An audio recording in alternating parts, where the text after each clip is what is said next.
Hello students, good morning to all of you and welcome to the live classes of GN Class 6 Science. Okay, तो जैसा कि हम लोग air के बारे में लगातार कुछ दिनों से पढ़ते आ रहे हैं, आज हम लोग यूजेज ऑफ एयर और एयर पॉल्यूशन जो बचे हुए शेष दो टॉपिक्स हैं आज उसे खत्म करेंगे और आज उम्मीद करता हूँ कि आज हम लोग इसके क्वेश्चन आंसर्स भी सॉल्व करेंगे। ठीक है, तो कल जैसा कि क्वेश्चन आंसर सेशन था बट कल समय काफ़ी ज़्यादा हो गया और टॉपिक्स पूरे नहीं हुए, तो मुझे आज इस चीज़ को जल्दी से ख़त्म करना होगा, तभी हम इसके क्वेश्चन आंसर्स को भी सॉल्व कर पाएंगे।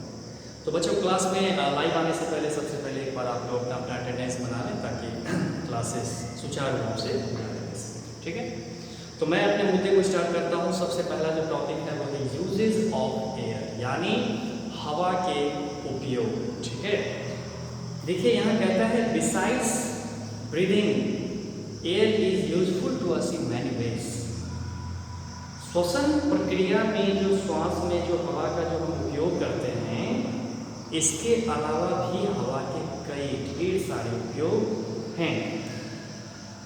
सबसे पहले The blowing winds cause the windmills to rotate.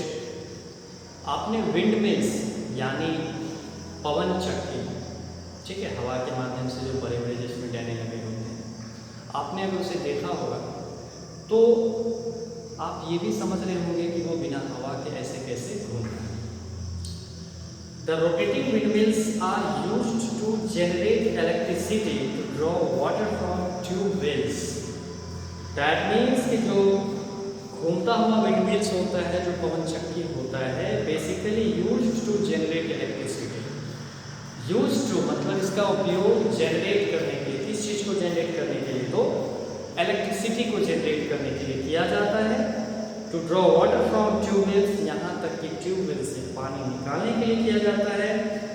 And run flour mills और आटा चक्की, है ना, इसे भी हम विंड मिल्स की सहायता से चला सकते हैं। नेक्स्ट है birds, insects and bats can fly because of wind currents. पक्षियाँ, कीड़े मकोड़े और जो चमगादड़ होते हैं, ये सभी विंड करेंट्स के कारण ही उड़ पाने में सक्षम। अगर हवा ना हो तो ये सभी उड़ भी नहीं पाएंगे। नेक्स्ट है वाटर साइकिल इन नेचर। हमारी प्रकृति में जो वाटर साइकिल, जो जल चक्र का जो क्रम चल रहा है, यह भी सिर्फ और सिर्फ इस ब्लोइंग विंड्स के कारण ही संभव है। ठीक है, ब्लोइंग विंड्स मतलब बहता हुआ हवा। हवा कभी रुका नहीं है, हवा रुक जाएगा तो आप समझ सकते हैं कि इंसान, जीव जंतु सब स्थिर हो जाएगा। हवा कभी रुकता नहीं, हवा बहता ही रहता है। ठीक है, मंद मंद भी लेकिन वो हवा बहता रहता है। कहता है नेक्स्ट है dispersal of seeds and pollination of flowers is also possible due to air. यानी कि बीजों का फैलना, डिस्पर्सल मतलब एक जगह से दूसरे जगह उड़कर जाना। एंड पॉलिनेशन ऑफ फ्लावर्स, और यहाँ तक कि फूलों में परागकण का स्थानांतरण, मतलब आपने पढ़ा होगा स्टिग्मा और एंथर। ठीक है, तो स्टिग्मा का एंथर तक पहुंच पाना, ये सिर्फ और सिर्फ जो परागकण होते हैं वह मेल से फीमेल पार्ट तक पहुंचता है, जहां से फिर बीज का निर्माण होता है। ठीक है, तो ये सारी प्रक्रियाएं सिर्फ और सिर्फ हवा के माध्यम से ही संभव है। नेक्स्ट है एयरक्राफ्ट्स, हेलीकॉप्टर्स, पैराशूट्स या etcetera all work because of air. ये जितनी भी चीज़ों का मैंने नाम लिया, चाहे वो हवाई जहाज हो, चाहे वो प्लेन हो, चाहे वो हेलीकॉप्टर हो, है ना, चाहे वो एयरक्राफ्ट हो, चाहे वो बलून हो, एयर बलून हो, पैराशूट हो, ये जितनी भी चीज़ें हैं ये सिर्फ और सिर्फ हवा के कारण ही काम कर पाता है। इसके बाद हम बात करेंगे एयर पॉल्यूशन की। तो ये तो अभी था यूजेज ऑफ एयर यानी हवा के उपयोग। अब हम लोग एयर पॉल्यूशन के बारे में चर्चा करेंगे। तो एयर पॉल्यूशन देखिए, कहता है contamination of air by undesirable substance is called air pollution. मतलब हवा का किसी ऐसे अवांछनीय पदार्थ के साथ मिल जाना, हानिकारक जहरीले पदार्थों के साथ मिल जाना, जिसे हम वायु प्रदूषण कहते हैं। Some common air pollutants are dust particles, suspended particulate matters जिसे SPM कहते हैं। अब जैसे डस्ट पार्टिकल्स के बारे में तो आप जानते हैं। अब जैसे सस्पेंडेड पार्टिकुलेट मैटर जिसे हम SPM शॉर्ट फॉर्म है, इसे आप अंडरलाइन कर दें। तो इसमें क्या आ सकता है SPM में? जैसा कि हम सब जानते हैं, जब पेट्रोल है ना, पेट्रोल जब बर्न होता है तो उससे खास प्रकार का खनिज जिसे हम लेड कहते हैं, PB कहते हैं उसे, वो भी स्मोक के जरिए बाहर आता है, जो हमारे सेहत के लिए बहुत ही हानिकारक है। तो ये हो गए SPM। स्मोक तो आप जान ही रहे हैं, धुआं। Emission of gases by burning fuels in vehicles, homes and factories etc.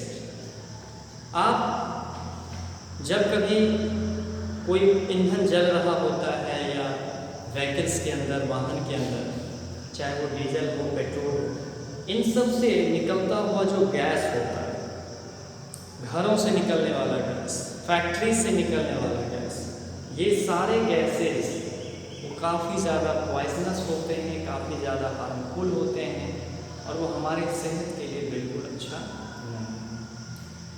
कहता है it is necessary to control air pollution as it is a major cause for many respiratory disorders, cough, congestion and asthma. कहता है कि अगर हम वायु प्रदूषण को कंट्रोल नहीं करते तो इसके कारण जो कुछ प्रमुख बीमारियां हैं, जैसे श्वसन संबंधी बीमारियां, सांस लेने में गड़बड़ी होना, खांसना, कंजेशन होना, अस्थमा का होना, ये सारी चीज़ें उत्पन्न होती हैं। अब कहता है air pollution can be controlled by. आखिर ये सारी परेशानियां हैं तो फिर इसे नियंत्रित करने की क्या विधियां हैं, वो भी हमें जानना। तो देखिए, सबसे पहले कहता है planting more and more trees, ज़्यादा से ज़्यादा पेड़ पौधे लगाने, ये सबसे ज़्यादा जरूरी है। और इस टर्म को हम एफॉरेस्टेशन कहते हैं। अर्थात सिंपल शब्दों में मैं कहूँ तो हमें डिफॉरेस्टेशन को खत्म करके एफॉरेस्टेशन पर ज़्यादा जोर देना चाहिए। नेक्स्ट टॉपिक है recycling and reusing as much waste as possible instead of burning it down। अगर आप किसी भी कूड़े कचरे को जला लेते तो जलाने के बाद जो उससे हानिकारक गैस निकलते हैं वो हमारे वातावरण को प्रदूषित करते हैं, धूमिल करते हैं, गंदा बनाते हैं। इससे अच्छा है कि हम उसे रिसाइकल करें, उसे दोबारा उपयोग में लाएं, रीयूज करें। ठीक है, तो इससे हमारा जो यह हवा है, वायु है, वो शुद्ध रह पाएगा। नेक्स्ट है making compost pits to decompose food and plant waste and not burning it. हमें जितने भी भोजन और प्लांट वेस्ट हैं उसे जलाना नहीं चाहिए, बल्कि उसे डिकम्पोज करना चाहिए। इसमें तो एक बड़े से गड्ढे में, जिसे हम कंपोस्ट पिट कहते हैं। ठीक है, इससे आप वर्मी कंपोस्ट बना सकते हैं और यह हमारे खेतों में अगर इसे डाल दिया जाए तो खेत की मिट्टी में काफ़ी ज़्यादा न्यूट्रिएंट्स बढ़ जाते हैं, उससे उसकी उर्वरक क्षमता भी बढ़ जाती है। नेक्स्ट है using filters in chimneys of factories, exhaust of vehicles etcetera to cut down on SPM emissions. कहता है कि बड़े बड़े चिमनी में, फैक्ट्रीज में हमें जो उसका एग्जॉस्ट होता है उसमें हमें बड़े बड़े फिल्टर्स लगाने चाहिए, ताकि उससे निकलने वाला जो एसपीएम है उसे वह छान कर शुद्ध बना करके वायु में लेट करे जाने को, ठीक है, ताकि हमारी प्रकृति में खतरनाक या जहरीली गैस का रिसाव ना होने पाए। और आजकल बड़े बड़े फैक्ट्रीज में ये सारी चीज़ों को अप्लाई किया जा रहा है। नेक्स्ट है using emission free public transport like CNG buses. Emission free मतलब जिससे जहरीली गैस का रिसाव होता था पहले, अब इन सब चीज़ों से मुक्त होकर के जो पब्लिक ट्रांसपोर्ट है ना, जो जनताओं के लिए जो चलाया गया ट्रांसपोर्ट होता है बेसिकली, जैसे बस है ना, ये सारी चीज़ें, टेम्पो, टैक्सी, ये सभी, तो इन सब में अब CNG buses, metro rails etcetera, carpooling wherever possible and using bicycles for traveling to short distances, CNG से चलने वाले बस, सीएनजी से चलने वाले ऑटो रिक्शे और मेट्रो रेल, ये सारी चीज़ों का जो है अब इस्तेमाल ज़्यादा होने लगा है। Carpooling wherever possible and using bicycle, अगर जहाँ तक संभव हो सके हमें कार को छोड़ करके साइकिल का इस्तेमाल करना चाहिए जब हम काफ़ी शॉर्ट डिस्टेंस के लिए जा रहे होते हैं। अब हमें घर से बाज़ार भी जाना होता है, बाज़ार की दूरी अगर 1 से 2 किलोमीटर है तो हमें कार की क्या ज़रूरत है, हम साइकिल से भी उतना दूरी तय कर सकते हैं। तो इन सारे तरीके से हम वायु प्रदूषण को अच्छी तरह से नियंत्रित कर सकते हैं। अब इसमें एक सीएनजी, ठीक है, ये एक टर्म है, इसका जो फुल फॉर्म होता है आप उसे नोट कर लें। सीएनजी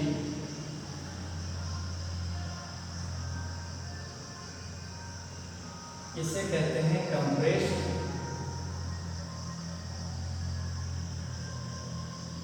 नेचुरल गैस, ठीक है, कंप्रेस्ड नेचुरल गैस। तो ये था सीएनजी। और जैसे बड़े बड़े मेट्रोपॉलिटन सिटीज़ में जहाँ काफ़ी ज़्यादा आबादी है, काफ़ी ज़्यादा भीड़ होता है, तो वहाँ पर जो है इस तरह के ऑटो रिक्शे और बसेस का इस्तेमाल ज़्यादा किया जाने लगा है, ताकि वहाँ के लोगों के स्वास्थ्य का ख्याल रखते हुए उन्हें किसी प्रकार के संक्रमण या इस तरह का कोई भी रिस्पिरेटरी डिसऑर्डर ना हो सके। तो ये सारी चीज़ें सरकार इन चीज़ों को इम्प्लीमेंट्स करवा रही हैं, और ये काफ़ी बेहद अहम एक शुरुआत है, इनिशिएशन है हमारे भविष्य के लिए, ताकि हमारा जो ये वातावरण है यह स्वच्छ रह सके, सुरक्षित रह सके, और आने वाली पीढ़ियों के लिए हम एक अच्छा सा एक सोसाइटी, एक समाज का निर्माण करके जा सकें। तो बच्चों, कल हम लोग इसके ऑब्जेक्टिव्स, क्वेश्चन आंसर्स, इन सारी चीज़ों पर चर्चा करेंगे। आज आपका ये अध्याय समाप्त हो गया, और जो बचे हुए ऑब्जेक्टिव्स हैं कल मैं इसे अच्छे से समझा दूंगा, ताकि आप लोग इसे घर पर आराम से सॉल्व करें, ठीक है। तो आज आप लोग बस इसको स्टडी करें, रीड करें, जहाँ तक संभव हो सके इसके ऑब्जेक्टिव्स को बनाने का प्रयास करें। वैसे कल मैं पुनः इसे समझाने के लिए आ रहा हूँ। तो thanks for watching video. And आप लोग जैसा कि जान रहे हैं, कोरोना जो है अभी काफ़ी चरम पर है, तो आप लोग सेफ रहें, सुरक्षित रहें, बस इतना ही कहूँ।